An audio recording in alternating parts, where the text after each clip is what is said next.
Hello friends, welcome to More Creative. दोस्तों, आज 30 अगस्त दिन शनिवार है, वहीं हिंदी महीना भादो और शुक्ल पक्ष की सप्तमी है। तो चलिए शुरू करते हैं आज की बड़ी खबरें। यदि आपको खबरें पसंद आए तो वीडियो को लाइक ज़रूर करिएगा और आप हमें प्रदेश के किस ज़िले से देख रहे हैं कमेंट बॉक्स में ज़रूर बताइएगा। दोस्तों, यदि आप चैनल पर नए हैं तो चैनल को सब्सक्राइब कर बेल आइकन पर क्लिक कर दें ताकि अगला वीडियो आपको शीघ्रता से मिले। दोस्तों, किसानों के लिए ज़रूरी खबरें। खरीफ सीजन 2025-26 के लिए धान पंजीयन की तिथि आ गई है। पूरे प्रदेश में 15 सितंबर से 10 अक्टूबर तक होगा किसानों का पंजीयन। दोस्तों, किसानों को उनकी उपज का वाजिब दाम दिलाने एवं दलालों के शोषण से बचाने के लिए प्रदेश सरकार द्वारा समर्थन मूल्य पर धान की खरीदी के इंतजाम किए जा रहे हैं। खरीफ सीजन 2025-26 में समर्थन मूल्य पर धान की खरीदी के लिए 15 सितंबर से 10 अक्टूबर 2025 तक किसानों का पंजीयन किया जाएगा।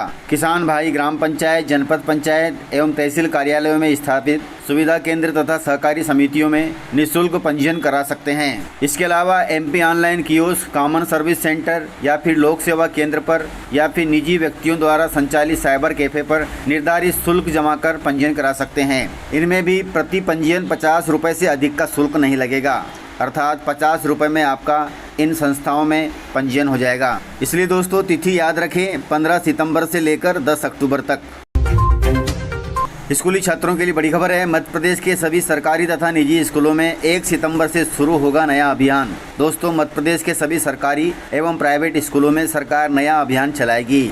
इस अभियान के तहत प्रदेश में 1 सितंबर से हमारा विद्यालय हमारा स्वाभिमान कैंपेन शुरू होगा। इस संबंध में लोक शिक्षण संचालनालय ने आदेश जारी कर दिया है। आदेश में लिखा है कि मध्य प्रदेश के सभी शासकीय अशासकीय विद्यालयों में शैक्षणिक गुणवत्ता, उत्कृष्ट परीक्षा परिणाम, अनुशासन, पर्यावरण सौंदर्य, छात्रों के चरित्र निर्माण, सेवा, समर्पण, संस्कार तथा भेदभाव रहित वातावरण निर्माण की दृष्टि से दिनांक 1 सितंबर 2025 से हमारा विद्यालय हमारा स्वाभिमान के विचार एवं भाव को लेकर विद्यालय के शिक्षक तथा छात्र एक साझा संकल्प का वाचन करेंगे। इस संकल्प पत्र का वाचन प्रार्थना के समय भी हो सकता है या फिर प्राचार्य की सहमति से भी हो सकता है। कुल मिलाकर शिक्षा विभाग का मानना है कि बच्चों का विकास शैक्षणिक, मानसिक तथा शारीरिक हो, वह भी बिना भेदभाव के।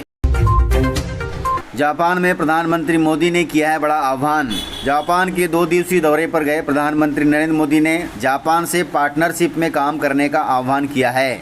उन्होंने कहा कि जापान जहां टेक पावर हाउस है, वहीं भारत टैलेंट पावर हाउस है। उन्होंने कहा कि दोनों देश मिलकर टेक्नोलॉजी और इनोवेशन के क्षेत्र में पूरी दुनिया का नेतृत्व कर सकते हैं, जो कि बहुत अच्छी बात है। इसके साथ ही प्रधानमंत्री मोदी ने जापानी मैन्युफैक्चरर्स को भारत आने का न्योता भी दिया है और मेक इन इंडिया के तहत पूरी दुनिया के लिए निर्माण करने का आह्वान किया है। उन्होंने कहा कि make in India for whole world, अर्थात मेक इन इंडिया पूरे विश्व के लिए बने। उन्होंने कहा कि आज टेक्नोलॉजी और टैलेंट ही दुनिया का नेतृत्व कर सकता है और जापान में टेक्नोलॉजी है और भारत में टैलेंट है, दोनों मिलकर पूरे विश्व पर राज कर सकते हैं। दोस्तों, मध्य प्रदेश के मुख्य सचिव अनुराग जैन को मिला है 1 साल का एक्सटेंशन, अर्थात मुख्य सचिव के रूप में और 1 साल वे सर्विस करेंगे। दोस्तों, मध्य प्रदेश के मुख्य सचिव अनुराग जैन को 1 साल का एक्सटेंशन मिल गया है। इसकी जानकारी स्वयं मुख्यमंत्री मोहन यादव ने दी है। इस मौके पर मुख्यमंत्री मोहन यादव ने CS अनुराग जैन को बधाई दी और उनके योगदान की सराहना भी की। दोस्तों, आपको बता दें कि मध्य प्रदेश के मुख्य सचिव अनुराग जैन का कार्यकाल 31 अगस्त 2025 को समाप्त होने वाला था, लेकिन उनके कार्यकाल में 1 साल की वृद्धि कर दी गई है, अर्थात मुख्य सचिव अनुराग जैन अगस्त 2026 तक इस पद पर बने रहेंगे और सरकार का साथ निभाएंगे। रेल यात्रियों के लिए जरूरी खबर है। दुर्गा पूजा, दीपावली और छठ पर्वों पर रेलवे चलाएगा स्पेशल ट्रेनें। दोस्तों, त्योहारों के दौरान यात्रियों की बढ़ी हुई मांग को देखते हुए पश्चिम मध्य रेलवे ने 80 पूजा स्पेशल ट्रेनों की घोषणा की है। इन ट्रेनों का उद्देश्य यात्रियों को त्योहारों के दौरान बेहतर सुविधा और आराम से यात्रा मुहैया कराना है, ताकि सभी यात्री त्योहारों के दौरान भीड़ भाड़ से बच सकें और सुगम यात्रा कर सकें। ज़्यादा जानकारी के लिए आप रेलवे के पूछताछ नंबर 139 पर संपर्क कर सकते हैं। दोस्तों, प्रदेश की राजधानी भोपाल में बनेगा न्यू मार्केट, जो मेडिसियन हब कहलाएगा। दोस्तों, राजधानी भोपाल में एक नई शुरुआत होने जा रही है, जिसके तहत शहर में एक नया बाजार बनाया जाएगा। यह बाजार बी न्यू मार्केट के नाम से जाना जाएगा। इस बाजार से व्यापारियों को न सिर्फ बेहतर स्थान मिलेगा, बल्कि यह बाजार 1400 दुकानों के साथ विकसित किया जाएगा। बताया जा रहा है कि यहाँ सभी दुकानें दवाओं की होगी, अर्थात इस न्यू मार्केट को मेडिकल हब बनाया जाएगा।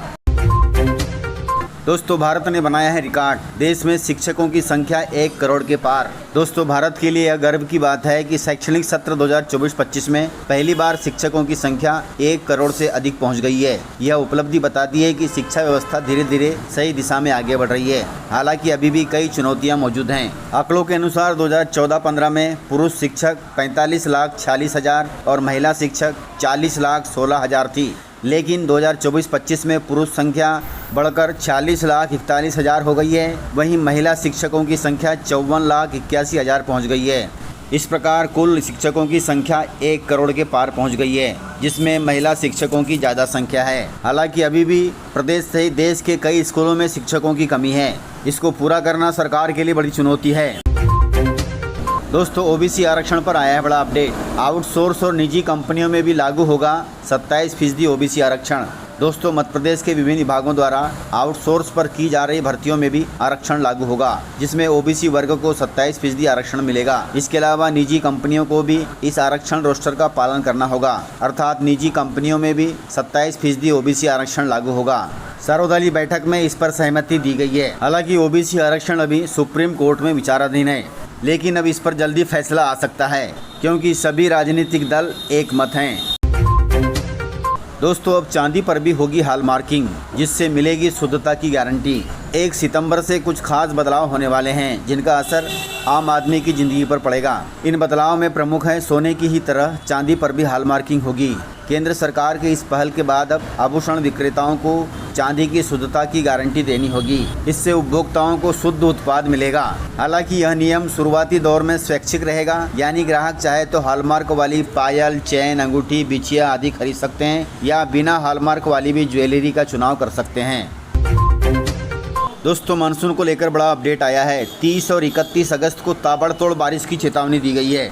मध्य प्रदेश में स्ट्रांग सिस्टम सक्रिय होने की वजह से प्रदेश के कई जिलों में भारी बारिश का दौर चल रहा है। मौसम विभाग के मुताबिक मानसून ट्रफ शिवपुरी दमोह होते हुए जा रही है। वहीं छत्तीसगढ़ के मध्य भाग में एक निम्न दाब का क्षेत्र बना हुआ है। इससे प्रदेश के दक्षिणी हिस्सों में लगातार झमाझम बारिश हो रही है। वहीं मौसम विभाग ने अगले 2 दिनों में भारी बारिश का अलर्ट जारी किया है, जिसके मुताबिक 30 अगस्त को इंदौर, उज्जैन, रतलाम, झाबुआ, अलीराजपुर समेत प्रदेश के 23 जिलों में ताबड़तोड़ बारिश होगी। वहीं 31 अगस्त को प्रदेश के 24 जिलों में भारी बारिश का अलर्ट जारी किया गया है। दोस्तों किसानों के लिए जरूरी खबर है। 3,57,00,000 किसानों ने भरा है 3510 करोड़ रुपए का प्रीमियम, लेकिन उन्हें क्लेम मिला है केवल 764 करोड़ रुपए का। दोस्तों मध्य प्रदेश में फसल बीमा योजना किसानों के लिए बेमानी साबित हो रही है। प्रीमियम की वसूली और क्लेम में बीमा कंपनियों की भूमिका सवालों के घेरे में है। दोस्तों खरीफ और रबी सीजन 2023-24 से 2025 में बीमा कंपनियों ने 3,57,00,000 किसानों से 1,304 करोड़ रुपए का प्रीमियम वसूला है। इसमें राज्य और केंद्र का अंश मिला दिया जाए तो यह राशि 3,510 करोड़ रुपए होती है। इतना प्रीमियम जमा होने के बावजूद भी बीमा कंपनियों ने प्रदेश के 22,23,000 किसानों को सिर्फ 764 करोड़ रुपए का बीमा क्लेम दिया है, अर्थात किसानों को बीमा राशि बहुत कम मिली है। यह जवाबदेही सरकार की होती है। सरकार को देखना होगा कि किसानों को बीमा राशि उचित मिले। इस प्रकार से खबरें थी। यदि आपको खबरें पसंद आई हो तो वीडियो को लाइक, शेयर एंड सब्सक्राइब जरूर करें। तो मिलते हैं सर अगले वीडियो में, तब तक के लिए जय हिंद, जय भारत, जय एमपी।